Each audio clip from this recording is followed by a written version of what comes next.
آپ جہاز میں جاتے ہو, ایئر ہوسٹس آتی ہے, سر کیا چاہیے آپ کو, آپ یوں بولو اللہ کی پناہ چاہیے, دفعہ ہو یہاں سے. ہمارے شیخ نے کہا کہ نظر نیچی رکھو. تو اس سے عورت کے فتنے سے تو شاید بچ جاؤ آپ, لیکن ایک اور فتنہ, وہ بولے گی پتہ نہیں کیا اس کو کوئی ٹھڑک ہے, کیا ہے کہ مجھ پہ نظر پڑے گی تو پتہ نہیں اس کو کیا ہو جائے گا. تو کوئی بھی ایب نارملٹی والا کام کرنے کی کوشش, نارمل جیسے سارے تمیز سے سفر کر رہے ہیں نا, ایسے آپ بھی تمیز سے سفر کرو. یہ کہنے کا مقصد ہے. نہ گھور گھور کے اس کو آنکھیں پھاڑ پھاڑ کے دیکھو, اور نہ ایسے بن جاؤ کہ جیسے پتہ نہیں سارا تقویٰ اور للہیت آپ پہ نازل ہو رہی ہے. نارمل بنو, اپنے جذبات پہ کنٹرول کرو, بولو بھائی میری بہن ہے, بس ختم ہو گئی بات.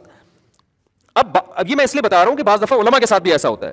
مجھے تو یاد ہے ایک دفعہ میں کسی باہر کی ایئر لائن میں سفر کر رہا تھا. اب کوئی کیمرہ سے ویڈیو بنا کے ڈالتا نا, میں تو یہ ڈر رہا تھا یار کسی نے ویڈیو بنا کے ڈال دی تو میرا تو بیڑا غرق, میں تو ایئرپورٹ پہ اترنا مشکل ہو جائے گا. اب ایئر ہوسٹس تھی, وہ ایئر لائن بھی کسی دوسرے ملک کی تھی, ایمریٹس ایئر لائن تھی میرا خیال ہے. اب وہ ایئر ہوسٹس بھی عربی. اب ظاہر ہے ایئر ہوسٹس تو اکثر ینگ ہی ہوتی ہیں. اب وہ کیا ہے, وہ بیچاری, اس کو اردو بھی آتی تھی کیونکہ پاکستان سے اتنے زیادہ اس کو اردو آ گئی تھی. اب اس نے کہا کہ میں آپ کے بیان سنتی ہوں بڑی عقیدت سے نا, تو کھانا وانا سب کو اس نے سرو کیا. پھر میرے ساتھ 2 سیٹیں خالی تھی, ادھر ہی آگے بیٹھ گئی. وہ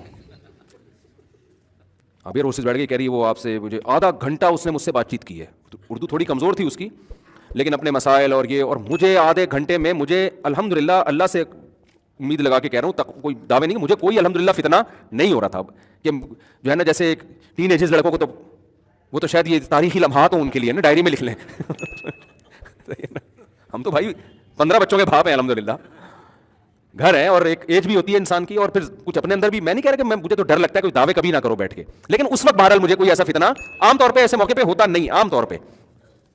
تو میں بیٹھ گیا, میں اپنا آرام سے بیٹھ, وہ ادھر آ کے پہلے تو وہ مسائل پوچھتی رہی, پھر بیٹھی گئی. مجھے یہ ڈر لگ رہا ہے کہ یار کوئی کسی نے تصویر کھینچ کے ڈال دی نا تو میری ایسی کی تیسی. اب بتاؤ میں اس کو اگر اٹھاؤں وہاں سے, تھوڑا فاصلہ تھا الحمدللہ, یعنی بیچ میں ایک بندے کا فاصلہ تھا, وہ فاصلے سے بیٹھی ہوئی ہے.